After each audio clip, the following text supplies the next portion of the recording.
The gathering storm, Chartwell at dusk. The last light of day filters through the diamond-paned windows of Chartwell, casting long shadows across the polished mahogany of Winston Churchill's study. It is October 1936, and the man who would one day be called the greatest Briton of his age sits alone, surrounded by the detritus of another day spent in what many consider political exile. You know this feeling, don't you? That particular quality of evening light when the day's urgencies begin to settle, when the weight you carry seems to grow heavier in the gathering dusk, when the phone stops ringing and the emails cease their relentless chime, leaving you alone with your thoughts and the magnitude of what you're building. Churchill understands this solitude.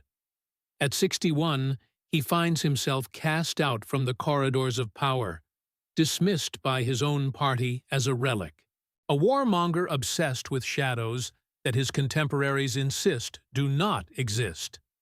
The comfortable majority believes the future holds only peace. The Great War, they say, was the war to end all wars. Germany is rebuilding, yes, but as a responsible member of the European family. These concerns about something called National Socialism? Mere paranoia from a man whose time has passed. But here in this study, surrounded by towers of newspapers in German, French, and English, Churchill sees what others refuse to acknowledge. The reports arrive daily.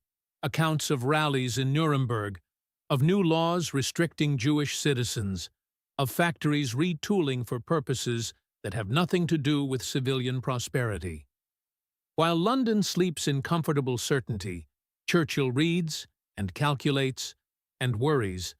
The fire crackles in the grate behind him, casting dancing patterns on the leather-bound volumes that line his walls.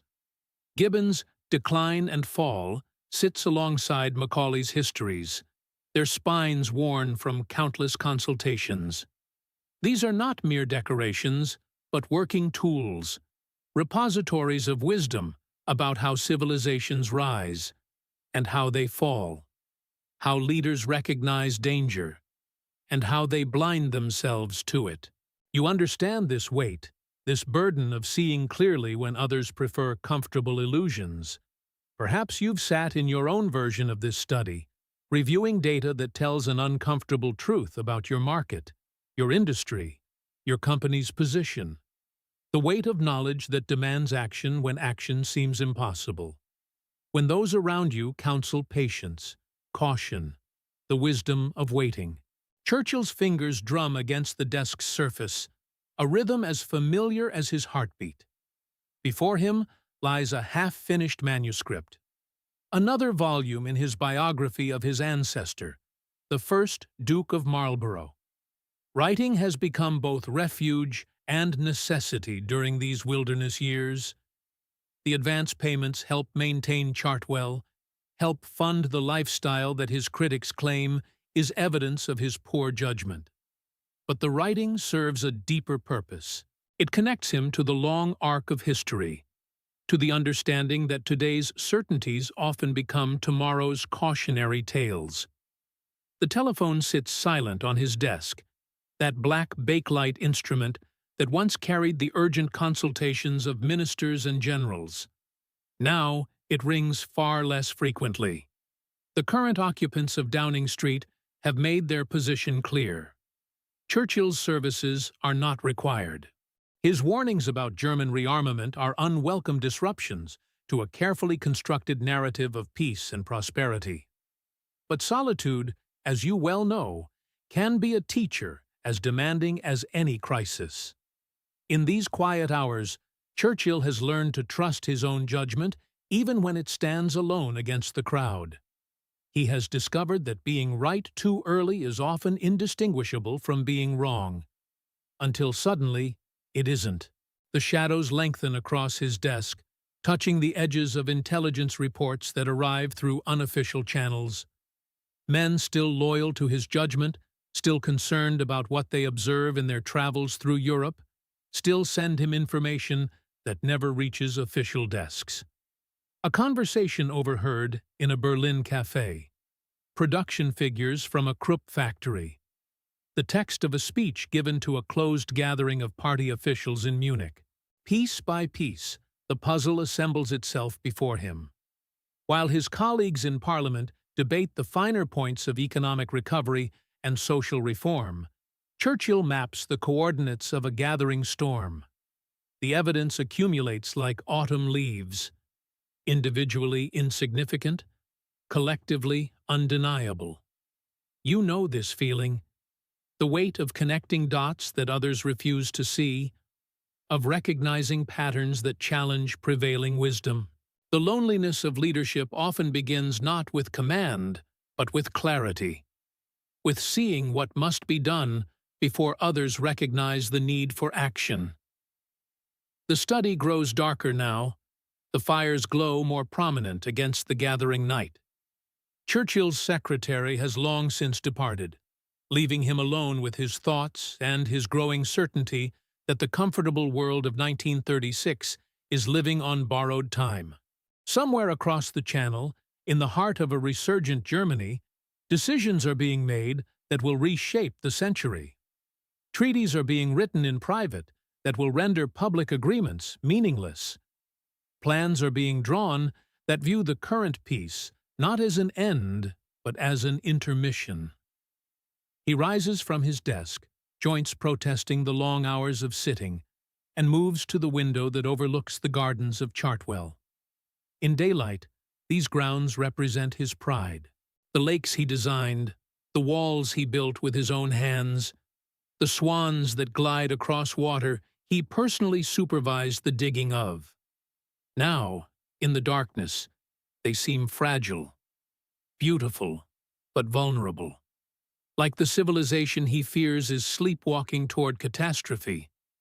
This is the paradox of foresight. To see clearly is often to see danger. To understand deeply is often to understand how much hangs in the balance. The weight of knowledge becomes the weight of responsibility, and responsibility without power becomes a burden that can crush the spirit or forge it into something stronger. Churchill returns to his desk, to the manuscript that waits for his attention.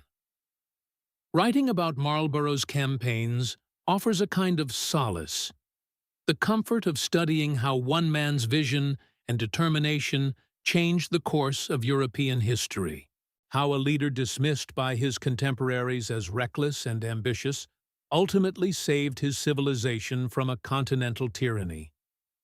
The parallels are not lost on him. History may not repeat, but it certainly rhymes. And the rhythm Churchill hears in 1936 echoes with familiar and ominous cadences. Outside, the October wind stirs the trees, sending the last leaves of autumn spiraling past his window. Change is coming.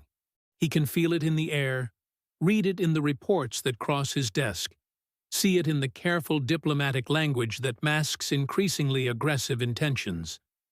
But tonight, in this study, surrounded by the wisdom of ages and the weight of unwelcome knowledge, Churchill does what leaders must do when the world refuses to listen. He prepares, he studies, he writes, he builds his strength for battles not yet declared, for challenges not yet acknowledged, for a future that others cannot yet imagine. The fire settles lower in the grate, casting softer shadows across the room. The day's work is nearly done, but the night's contemplation is just beginning. For in these quiet hours, when the urgent gives way to the important, when the immediate surrenders to the eternal, the true work of leadership begins. It begins with seeing clearly, even when clarity brings no comfort. It begins with standing alone, even when solitude offers no consolation. It begins with the courage to be right before the world is ready to admit it needs you to be right. And sometimes it begins in a study at Chartwell, as darkness falls across the English countryside, and one man prepares to shoulder the weight of a civilization that does not yet know it needs saving. painting amidst the shadows. The next morning arrives with that particular quality of light that only October can offer. Pale gold filtering through the ancient oaks of Kent, casting long shadows across the gardens of Chartwell. Churchill rises early, as has become his custom in these days of exile.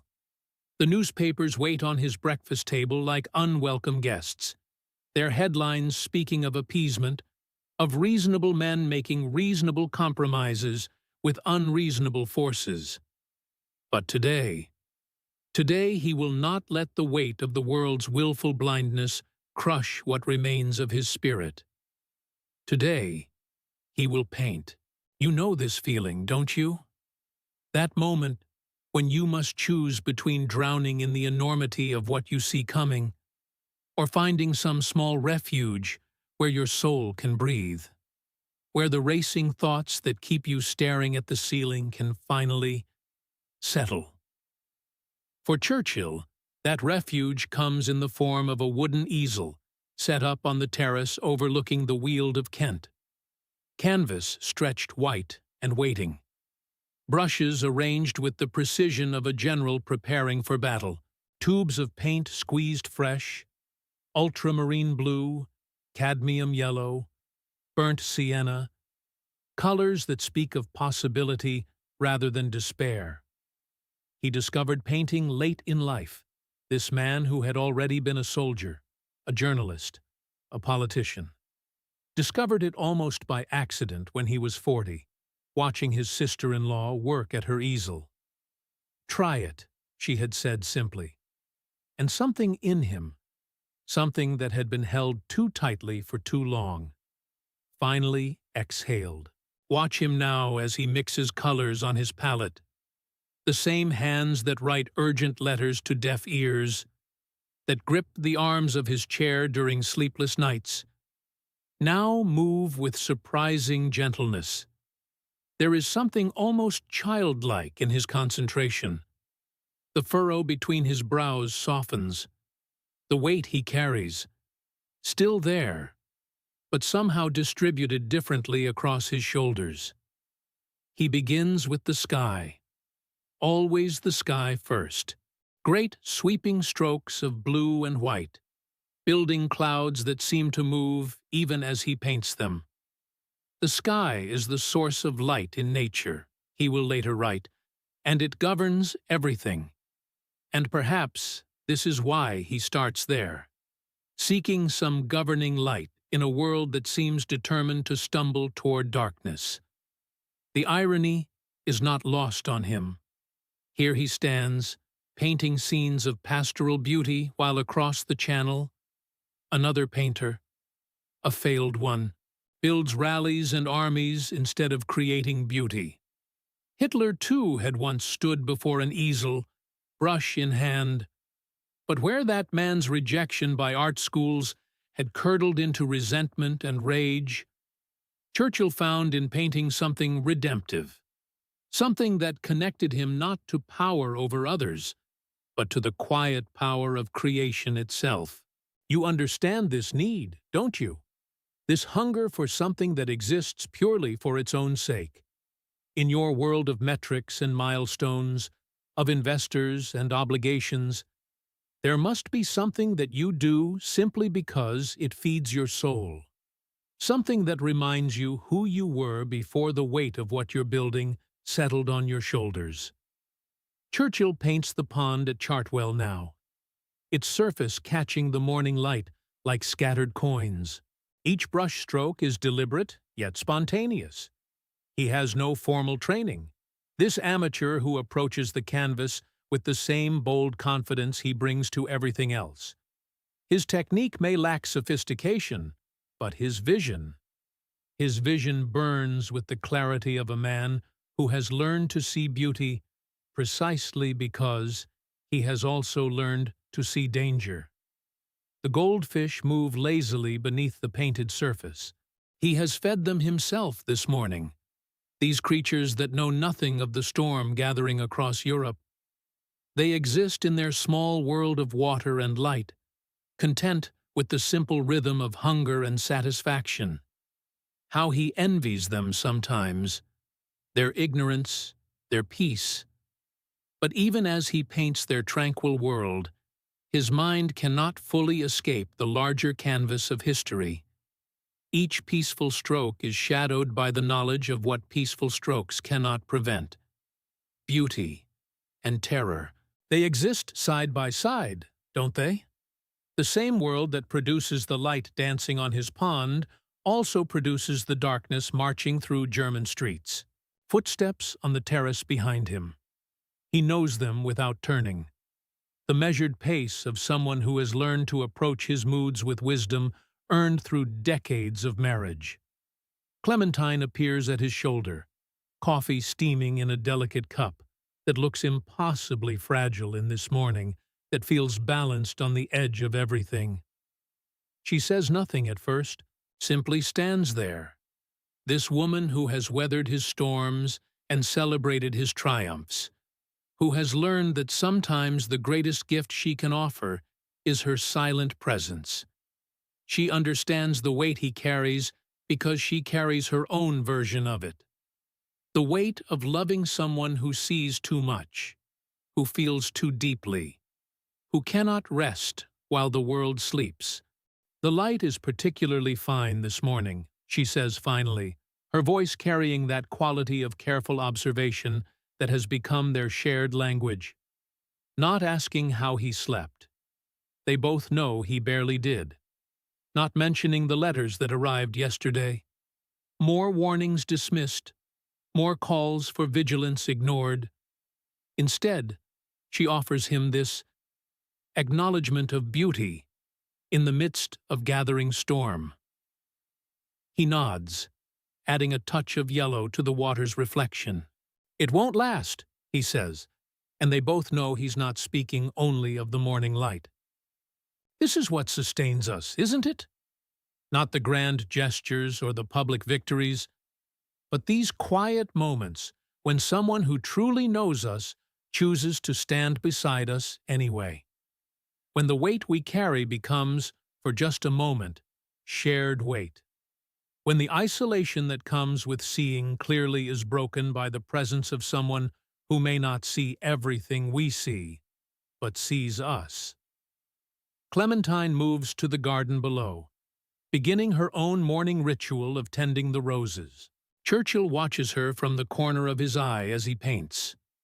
Her movements are economical, purposeful.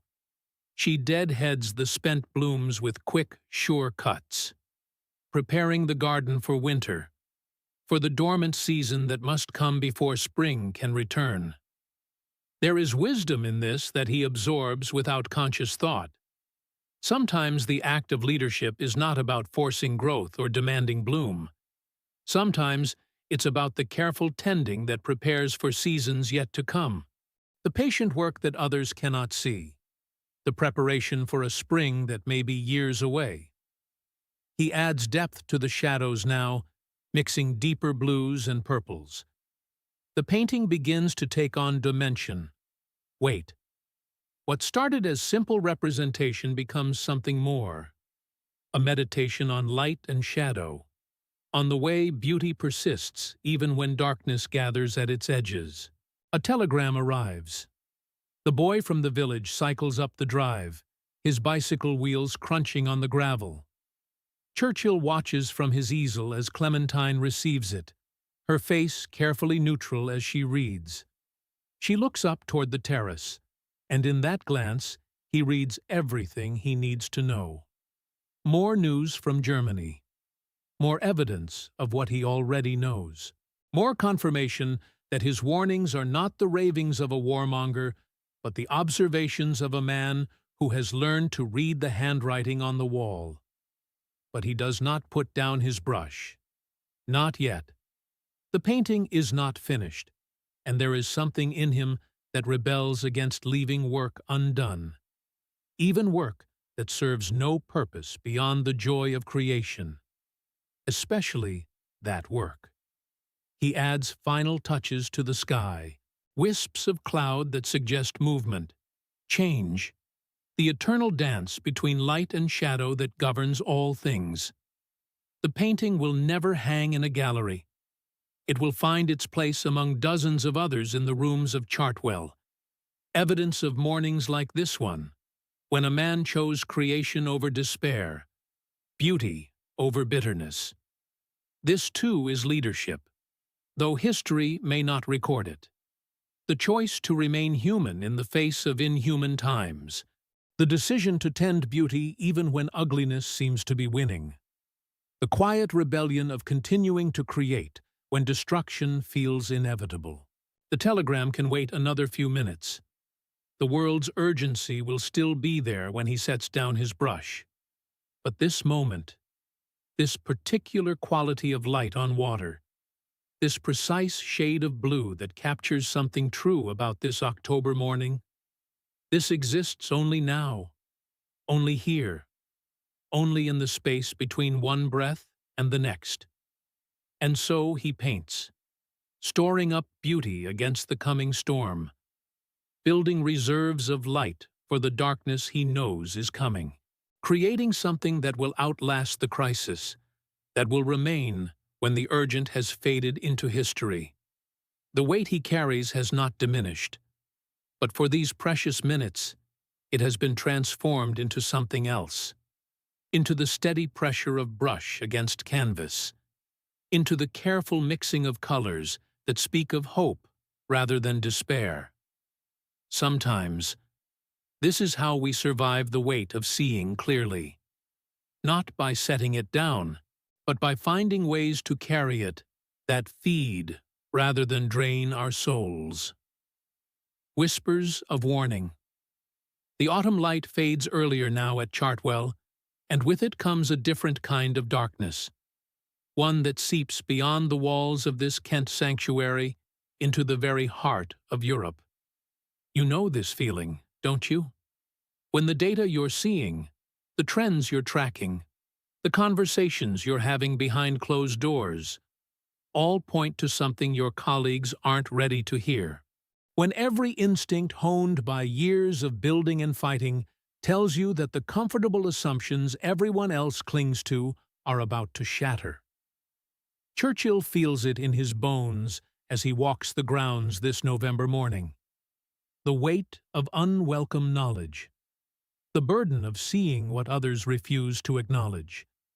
Across the Channel, Germany is not merely recovering from the Great War. It is preparing for the next one. His study has become something of a war room, though no war has yet been declared. Papers scattered across the mahogany desk, intelligence reports that arrive through unofficial channels, photographs of German factories that should be producing tractors but are clearly manufacturing something else entirely. The doorbell rings, its sound echoing through the house with unusual urgency. Churchill looks up from his correspondence to see Clementine showing in a slight, precise man with wire-rimmed spectacles. Professor Frederick Lindemann, known to friends simply as the Prof. "Winston," Lindemann says without preamble, setting his briefcase on the desk with the careful deliberation of a man carrying secrets. "The figures you requested, they're worse than we thought. You've had these conversations, haven't you? When someone you trust brings you the numbers that confirm your darkest suspicions about your market, your competition, the forces gathering that could reshape everything you've built. The moment when intuition meets hard evidence and you realize that your concerns weren't paranoia, they were prophecy." Lindemann spreads photographs across the desk, aerial views of German industrial sites, factories with smokestacks that speak of massive production, airfields where no airfields should be. "They're not just rearming," he says quietly. "They're building a war machine on a scale that dwarfs anything we've seen." Churchill studies each image with the intensity you bring to analyzing a competitor who's moving too fast, raising too much money, hiring too aggressively. The kind of intelligence that keeps you awake at night because you can see the implications cascading forward like dominoes. "How many aircraft?" Churchill asks, though his voice suggests he already fears the answer. Conservative estimates? They'll have over 2,000 military aircraft by next year. We have, perhaps, 800, most of them outdated. Lindemann removes his spectacles, cleaning them with the methodical care of a man processing uncomfortable truths. Winston, they're not preparing for defense. This is preparation for conquest. The weight settles deeper into Churchill's shoulders. It's the weight you know well. The burden of seeing clearly when clarity brings no comfort. Of understanding that the comfortable world everyone else inhabits is built on foundations that are already cracking. Later that afternoon, another visitor arrives. Desmond Morton, a quiet man with the careful manner of someone who trades in secrets for a living. He works for the Industrial Intelligence Center, though his true role extends far beyond what appears on any official document. The French are asking questions, Morton says, settling into the leather chair opposite Churchill's desk. Their intelligence suggests German steel production has tripled in the past 2 years. Steel that's not going into automobiles or infrastructure. Churchill nods grimly. You understand this arithmetic, don't you? The cold mathematics of preparation. When someone is accumulating resources far beyond their stated needs. When the numbers simply don't add up to the story they're telling the world. And our government's response, Churchill asks, though his tone suggests he already knows. Minister Baldwin believes, hopes, that economic prosperity will moderate German ambitions, that trade will prove stronger than ideology. Morton's pause speaks volumes. He's not interested in intelligence that contradicts this hope. This is perhaps the cruelest burden of leadership. When those with the power to act choose comfort over truth. When the very people who should be your allies in facing hard realities instead become obstacles to acknowledging them. The London fog has settled thick this December evening as Churchill makes his way through Westminster. The city feels different now. Heavier somehow, as if the weight of unspoken fears has become part of the very air. Street lamps create pools of amber light that seem to emphasize rather than dispel the darkness between them. In Parliament, the mood is one of determined optimism. Members speak of economic recovery, of the importance of maintaining peaceful relations with Germany, of the folly of provocative military preparations. Their voices carry the confident tone of people who have decided that wishing will make it so.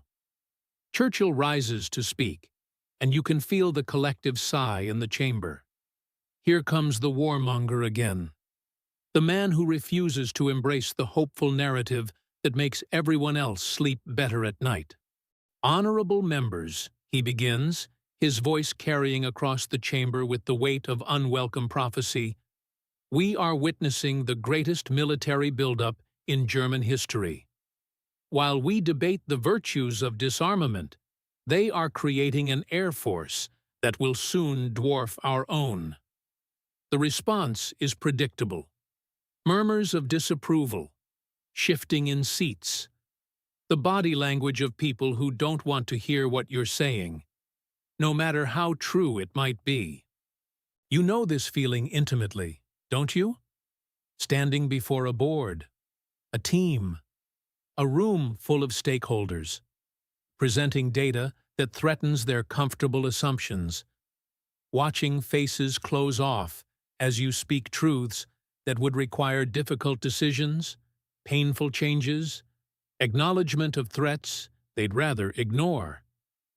The German factories work in shifts around the clock, Churchill continues, his voice steady despite the growing restlessness in the chamber. Their youth are being trained not just in military discipline, but in the machinery of war. While we hope for peace, they prepare for victory. The rebuttals come swift and sharp. Questions about his sources, suggestions that his alarmism serves no constructive purpose. reminders that Germany has legitimate security concerns of its own. The comfortable logic of people who have invested too much in hope to consider alternatives. By spring of 1938, the whispers have become harder to ignore. Austria has been absorbed into the German Reich with barely a shot fired. A masterpiece of political theater that reveals the true scope of German ambition. Yet still, the comfortable voices speak of isolated incidents, of the importance of not overreacting to regional adjustments. Churchill sits in his study at Chartwell, reading reports from Czechoslovakia with a growing sense of inevitability. The pattern is becoming clear to anyone willing to see it. The careful orchestration of crisis and resolution that advances German interests while maintaining the illusion of peaceful intent. Lindemann arrives with more photographs. German troops massing near the Czechoslovak border. Equipment movements that speak of imminent action.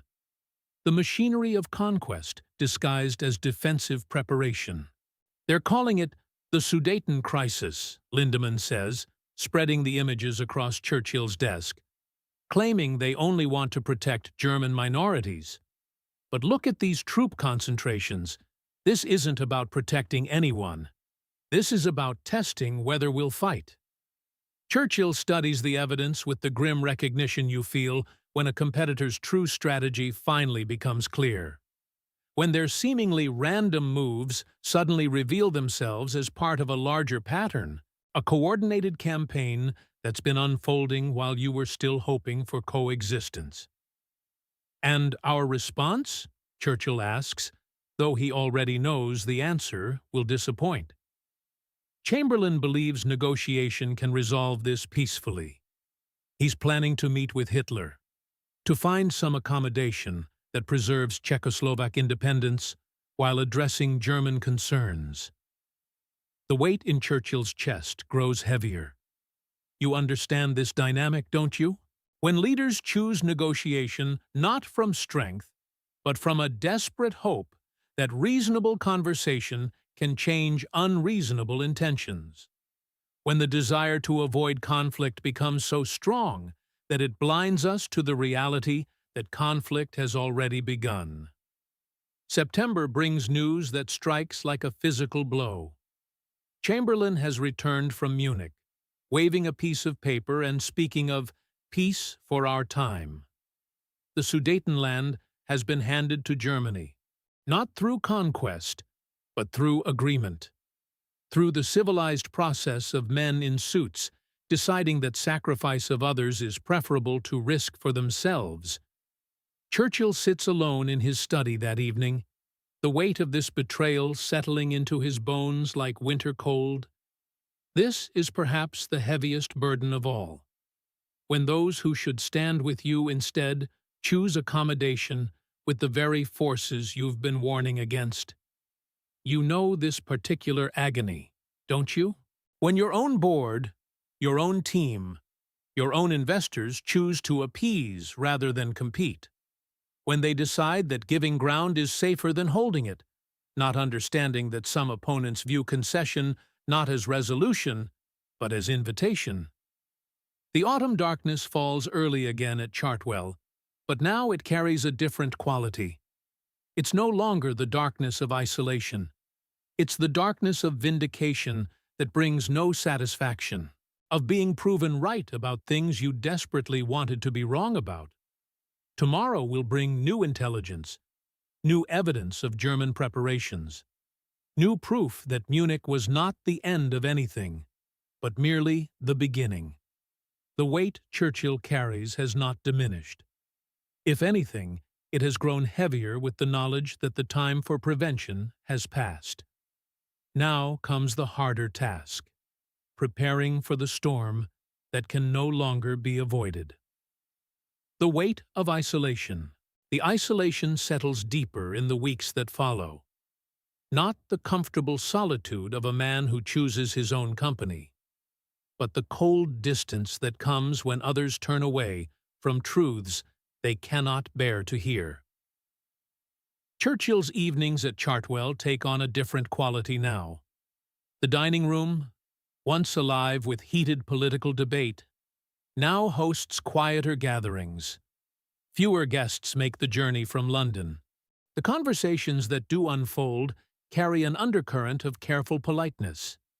The way people speak around someone whose warnings have proven uncomfortably accurate. You know this particular weight, don't you?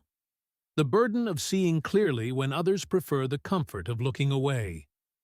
Of carrying knowledge that isolates you even from those who should be your allies. In your own world, you've felt it when you've had to make the unpopular decision, when you've seen the market shift coming while others celebrated temporary victories, when you've had to be the voice that speaks the difficult truth in rooms full of people who desperately want to hear something else. The lamp burns late in Churchill's study these nights. His writing desk, that familiar sanctuary, becomes both refuge and prison. Here he works on his speeches that fewer and fewer will hear, his articles that newspapers grow increasingly reluctant to publish.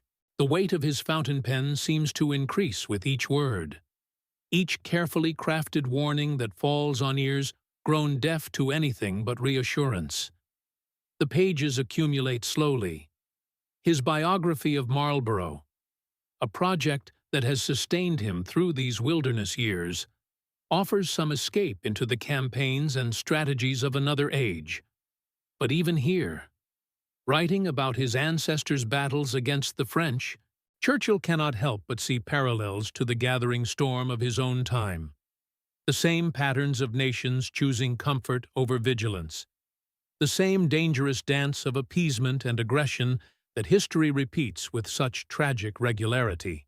Clementine finds him there most nights, bent over his work long after the household has retired. She brings him tea without being asked, sets it beside his elbow where the steam mingles with the smoke from his ever-present cigar. These small acts of care, performed in silence, carry more weight than any words of encouragement could manage. "You should rest," she tells him sometimes, though they both know he won't, cannot. The mind that sees so clearly refuses to grant itself the mercy of unconsciousness. Not when every day brings fresh evidence of German preparations. Not when every diplomatic failure in London feels like another step toward the abyss. The newsreels at the cinema in Westerham tell their own story. Churchill makes these trips alone now, sitting in the darkened theater while images flicker across the screen. German factories working at capacity, endless lines of tanks rolling through the streets of Berlin. Young men in uniform marching with a precision that speaks of serious preparation. The audience around him watches with the detached interest reserved for events happening in some distant world. But Churchill sees what they cannot, or will not. He recognizes the signs because he has studied war, has seen how nations prepare for conflict they claim not to want. The industrial mobilization, the rallies designed to stir martial spirit, the careful orchestration of public sentiment. These are not the actions of a country satisfied with its recent diplomatic victories. These are the methodical preparations of a power getting ready to take what negotiation cannot provide. The walk home from these screenings carries its own weight. The familiar lanes of Kent, so peaceful in the gathering dusk, seem almost surreal after witnessing the martial displays of the Third Reich.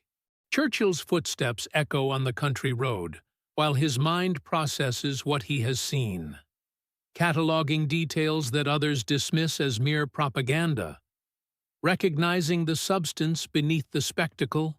At Chartwell, the quiet dinners with Clementine take on an almost ritualistic quality. They speak of household matters, of their children's letters, of the garden's progress through the changing seasons. But underneath these comfortable domestic rhythms runs a current of shared anxiety.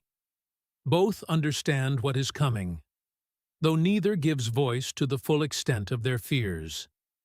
The weight you carry in your own life, building something meaningful while watching larger forces beyond your control shape the landscape around you, finds its echo in these evening meals. The way you discuss operational details while your mind calculates deeper risks. The way you maintain normalcy for those who depend on you while preparing for scenarios you hope will never unfold. Churchill's correspondence grows heavier with each week. Letters from old allies who now avoid him in Parliament. Notes from journalists who can no longer publish his warnings. Reports from his small network of sources who continue to feed him intelligence that the government prefers not to hear. Each envelope carries its own burden of isolation, evidence of how thoroughly he has been cast out from the circles of influence where such information might actually matter. But perhaps the deepest isolation comes not from others' rejection, but from the terrible clarity of his own vision. To see so clearly what others cannot, to understand the implications of events that others dismiss, this is a burden that no amount of vindication can truly lighten. Because with such sight comes responsibility, the weight of knowing that speaking truth serves little purpose when those who could act choose instead to look away. The late hours stretch longer now. Churchill finds himself standing at his study window, looking out over the gardens he and Clementine have tended with such care, while his mind ranges across the continent where other gardens, other peaceful homes, exist in the shadow of approaching darkness. The contrast between the tranquil scene before him and the knowledge he carries creates a tension that sleep cannot resolve. You understand this particular sleeplessness, don't you? The way clear sight can become its own form of torment. When you see the market forces gathering, when you recognize the patterns that others miss, when you carry knowledge that isolates you from the very people whose support you need most. The weight of building something meaningful while watching the world shift around you in ways that few others recognize or acknowledge. In his correspondence with those few who still listen, Churchill's tone grows more urgent, not with the passion of a man trying to convince, but with the measured intensity of someone documenting what he sees for whatever judgment history might render. His letters to the Times, when they are published at all, carry the weight of a man who knows he is creating a record, leaving evidence of warnings given and opportunities missed. The intelligence continues to flow from his network of sources. Morton's reports from the Foreign Office, Lindemann's analysis of German industrial capacity, fragments of information from contacts across Europe who recognize what their own governments refuse to acknowledge. Churchill assembles these pieces in the solitude of his study, creating a picture of German preparation that grows more complete and more terrifying with each passing week. But knowledge without the power to act carries its own special burden. To see clearly, to understand the implications, to recognize the narrowing window of opportunity, and to watch helplessly as those with authority choose comfortable illusions over difficult preparation. This is the isolation that cuts deepest, not the social ostracism or political exile, but the terrible loneliness of clear sight in a world determined to keep its eyes closed. The fire burns low in his study as Churchill works through another night. The familiar sounds of Chartwell settling around him, the old house creaking as it cools, the distant call of an owl from the woods beyond the lake. These peaceful sounds seem to belong to a different world from the one taking shape in the reports scattered across his desk.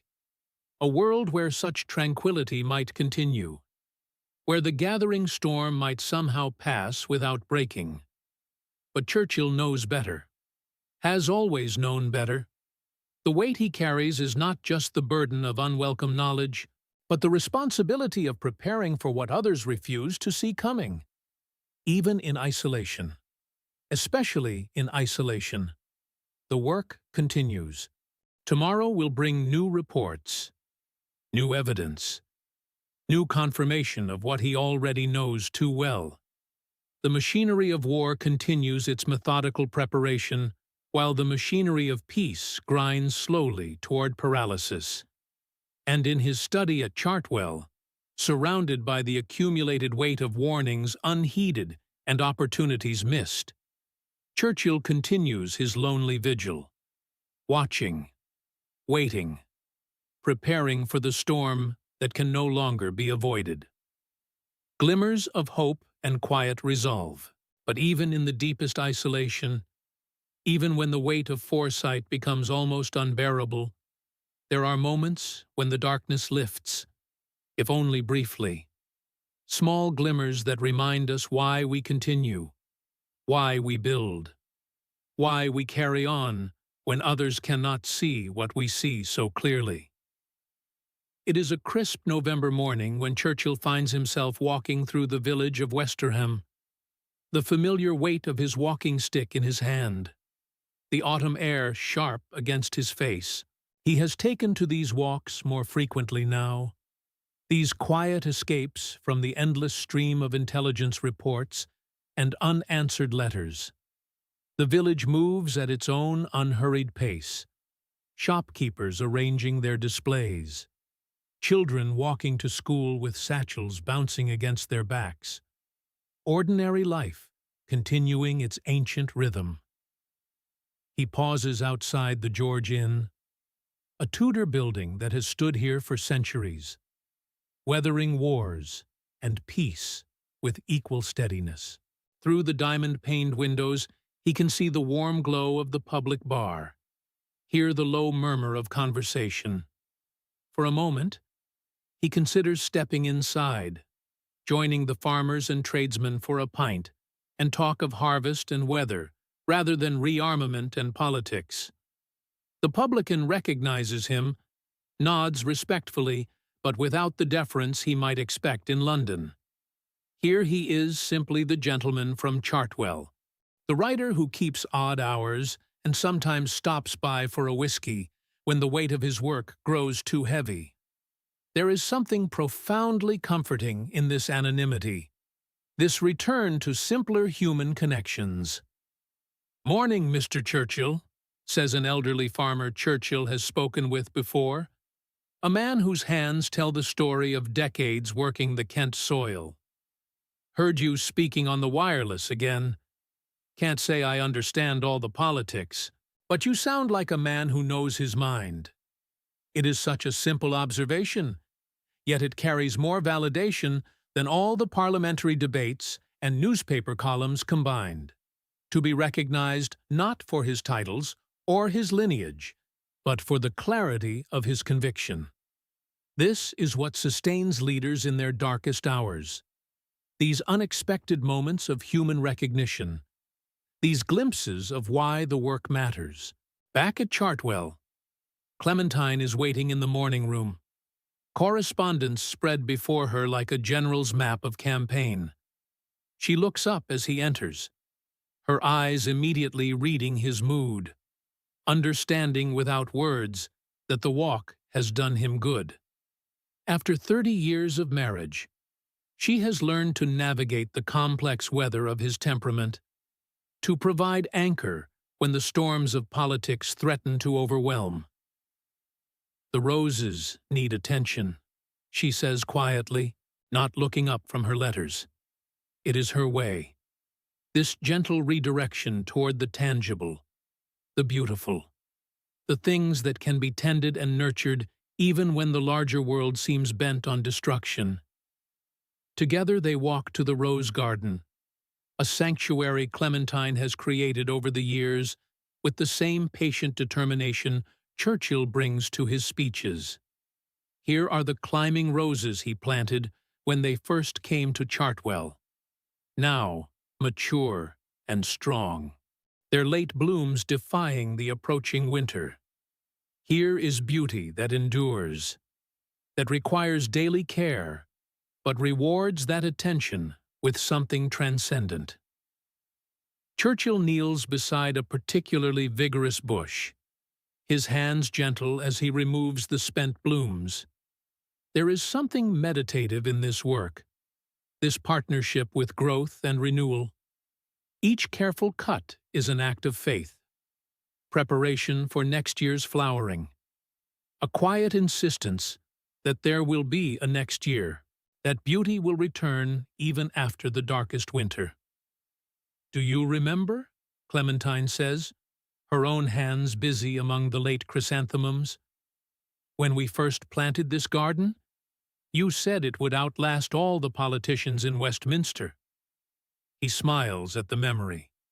The optimism of those earlier days when his exile seemed temporary, when he believed reason would eventually prevail. Now he understands that the garden's endurance is not about outlasting politicians, but about creating something that transcends the immediate crisis, something that speaks to what we're building beyond the noise and fury of the moment. The afternoon finds him in his study, but the quality of his solitude has shifted. The intelligence reports are still there. Morton's latest briefings on German aircraft production, Lindemann's calculations of relative military strength. But somehow, the morning's walk, the conversation with the farmer, the time in the garden with Clementine, has restored a sense of perspective. He is not alone in this vigil. Across the country, across the empire, there are others who share his concerns, who understand the gravity of what approaches.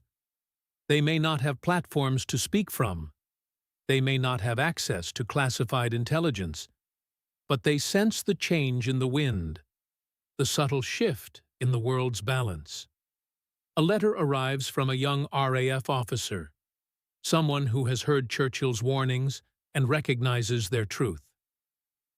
"Sir," it begins, "I wanted you to know that there are those of us in the service who understand what you're trying to tell the country. We're preparing as best we can, training harder, studying the lessons you've drawn from history. When the time comes, we'll be ready." Such letters have become more frequent. Quiet affirmations that his warnings are not falling entirely on deaf ears. They come from military officers and civil servants, from journalists and academics, from ordinary citizens who sense that comfortable assumptions about peace and security may soon be tested. Each letter is a reminder that leadership sometimes means speaking for those who cannot yet speak for themselves, carrying the burden of difficult truths until others are ready to share the weight. He responds to each one personally, understanding that these connections, these threads of shared recognition, are what will hold the fabric of resolve together when the crisis finally arrives. The work he is doing now, the lonely vigil, the persistent warnings, all of it is preparation not just for the coming storm, but for the moment when others will need to step forward and carry their own portion of the burden. Evening settles over Chartwell with unusual gentleness. The November air is crisp but not yet bitter, the last roses still holding their color in the fading light. Churchill stands at his study window, looking out over the Kentish countryside, the rolling hills and ancient woodlands that have endured countless storms and emerged renewed. Clementine joins him, her presence a quiet affirmation that whatever comes, they will face it together. She understands better than anyone the cost of his foresight, the burden of seeing clearly when others choose comfortable blindness. But she also understands something else, that this burden is not punishment, but calling, not isolation, but preparation for the moment when clear sight becomes essential for survival. "The garden will need protecting this winter," she says, her hand finding his. It is both practical observation and metaphor, recognition that what we build, what we tend, What we love requires constant vigilance, especially in the darkest seasons. He nods, understanding her meaning on both levels. The roses will need mulching. The tender plants will need covering. The careful work of preservation that ensures renewal when spring returns. And the larger garden, the civilization they are part of, the values and institutions that have grown slowly over centuries, these too will need protecting in the winter that approaches. But tonight, in this moment of quiet companionship, the work feels sustainable. Not easy, never easy, but possible. The weight he carries is not his alone. The vision he holds is not purely personal. It is part of something larger, something that connects him to the farmer in the pub who recognizes conviction, to the young officer who writes letters of support, to Clementine who tends roses and understands that beauty requires both creation and protection. The darkness is still gathering, the storm is still approaching, but in the gathering dusk at Chartwell, there is something that feels like hope.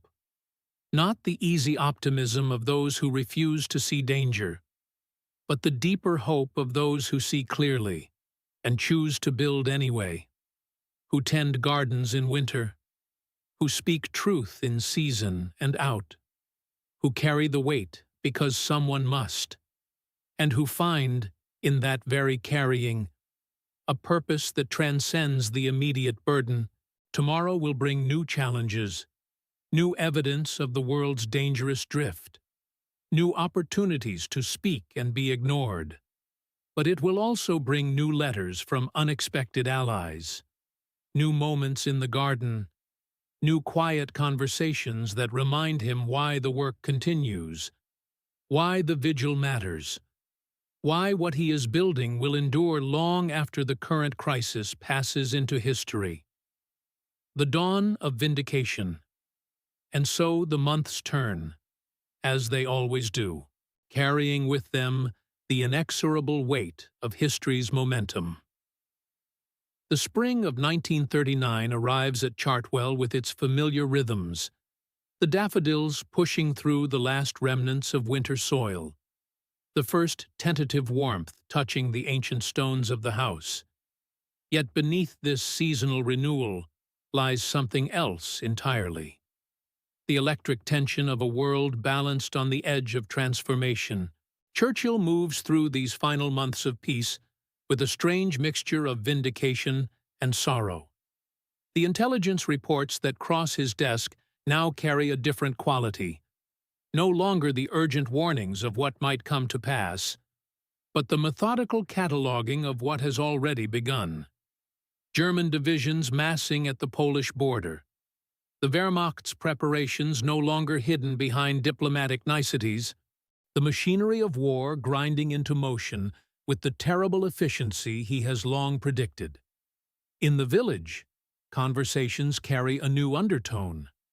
The shopkeeper who once dismissed his warnings now asks quiet questions about what the future might hold. The postman lingers longer at the gate, seeking not just to deliver letters, but perhaps to find some reassurance in Churchill's steady presence. Even those who have long considered him an alarmist begin to speak his name with a different inflection. The grudging acknowledgement that the man they called a warmonger may have simply been the first to see clearly.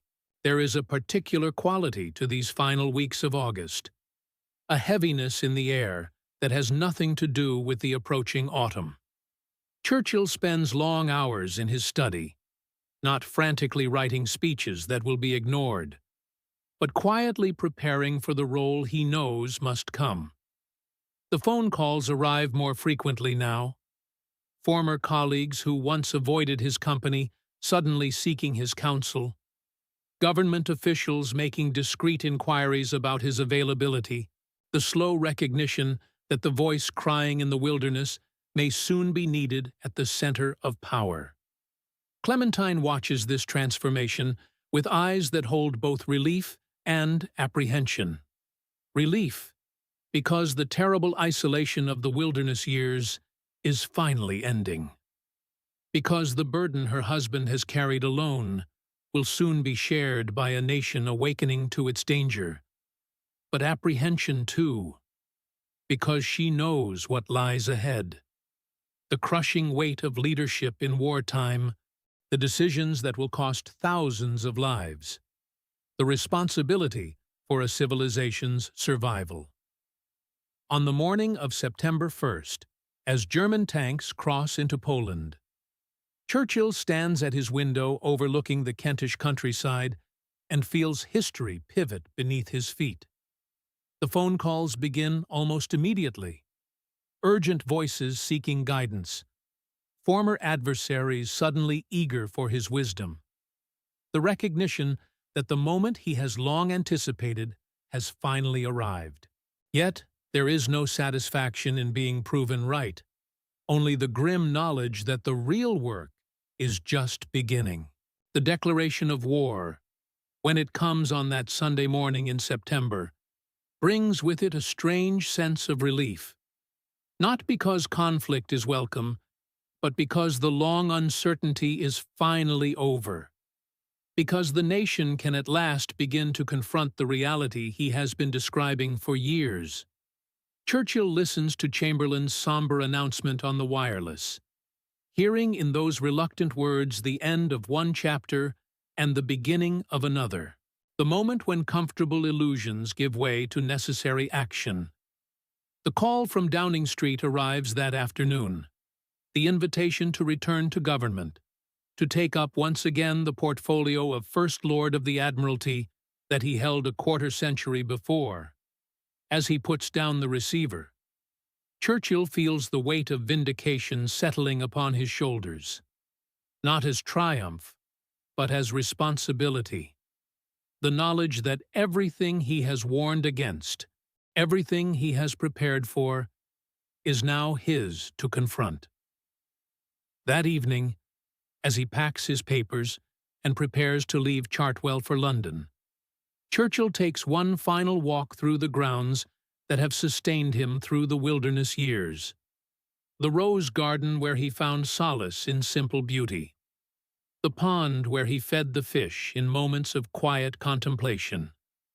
The studio where painting taught him that creation can flourish even in the darkest times. All of it bathed now in the golden light of a September sunset.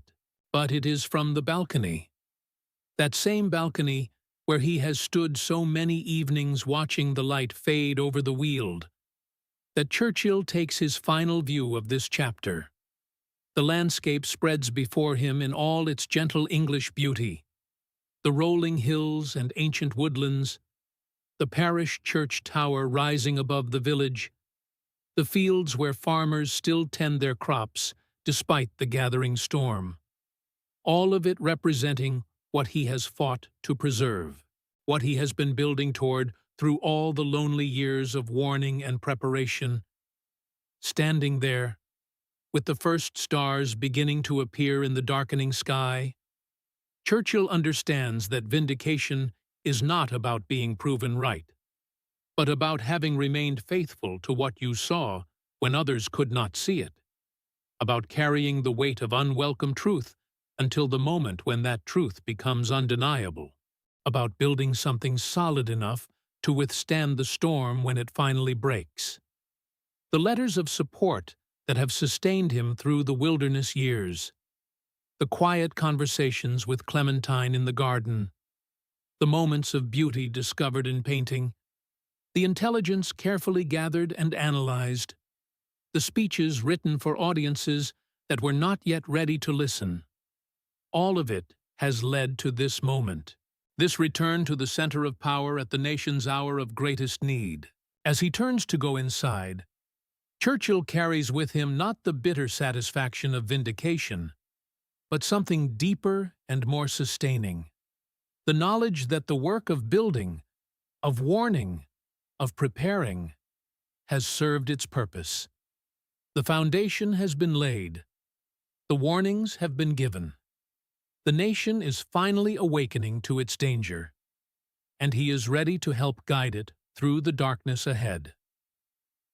In the study, Clementine waits with a cup of tea and the evening papers, her presence a reminder that even in the midst of historical transformation, the small rituals of care and connection continue, that what we build in the quiet moments sustains us when the great moments arrive, that love and duty are not separate forces, but aspects of the same deep commitment to what matters most.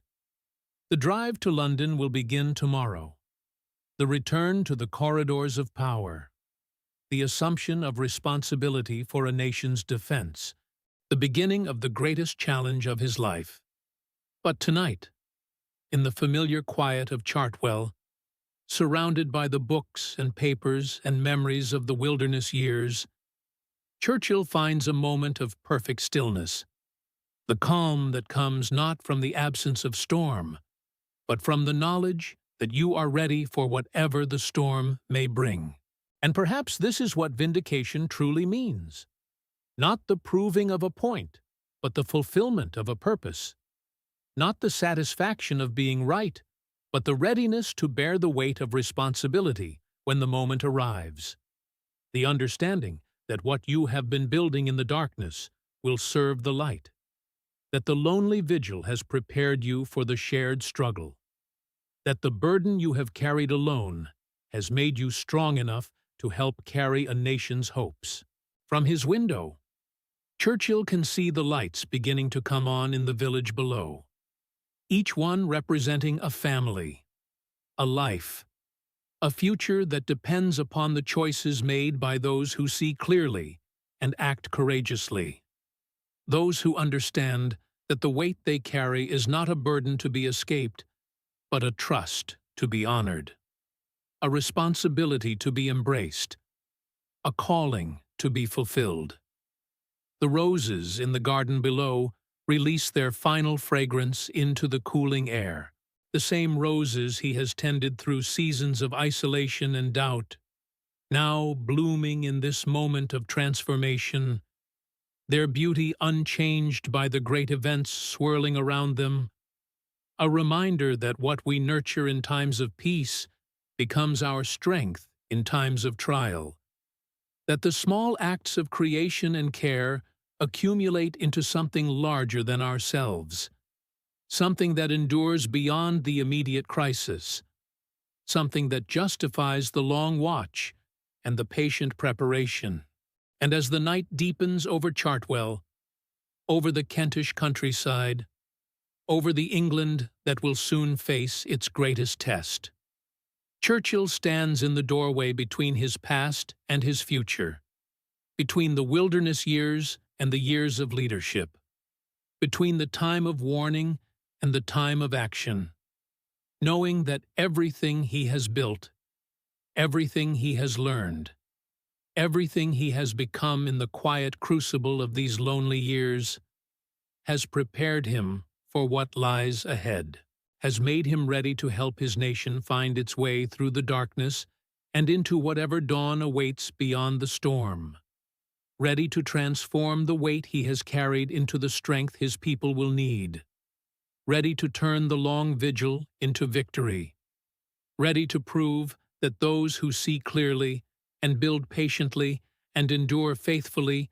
will find in their darkest hour not vindication, but something far more precious: the chance to serve, the opportunity to lead, the privilege of helping to shape the future they have long envisioned and worked to create.